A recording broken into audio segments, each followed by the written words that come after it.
সাহাবায়ে কেরামদের সামনে নবী করিম সাল্লাল্লাহু আলাইহি সাল্লাম জিজ্ঞাসা করলো, ও সাহাবীরা, তোমরা কি জানো নাকি এই পৃথিবীতে সবচাইতে গরিব মানুষকে?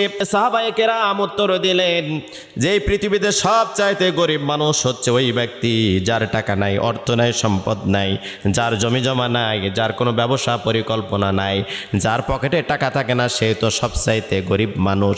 নবী করিম সাল্লাল্লাহু আলাইহি সাল্লাম বললেন, না, কিয়ামতের ময়দানে মানুষ অনেক টাকা পয়সা, গহনা, দুনিয়াতে ধনভাণ্ডার ছিল, কোটিপতি ছিল, প্রাচুর্যের মালিক ছিল, ডাক নাম যশ খ্যাতি সব কিছুই ছিল, কিন্তু কিয়ামতের ময়দানে ওই বান্দাটার আমল ছিল না।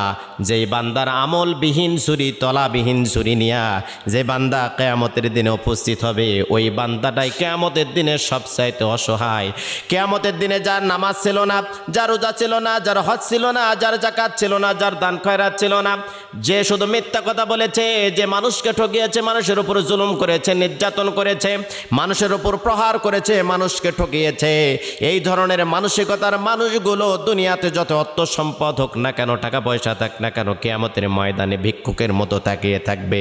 আর যারা সব সময়ের জন্য আমল আর ইবাদত নিয়ে যারা কিয়ামতের ময়দানে হাজির হয়ে যাবে, কিয়ামতের ময়দানে ওই ব্যক্তি সবচাইতে দামি।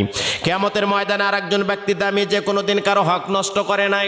যদি হক নষ্ট করে, কিয়ামতের ময়দানে ওই হকদার ব্যক্তিকে সব আমল দিয়ে আসে ভিক্ষুক হয়ে দাঁড়িয়ে থাকবে। কিয়ামতের দিনে ওই বান্দায় সবচাইতে ধনী, যে পৃথিবীতে বেঁচে থাকা অবস্থায় কারো হক নষ্ট করে নাই, কাউকে কষ্ট দেয় নাই।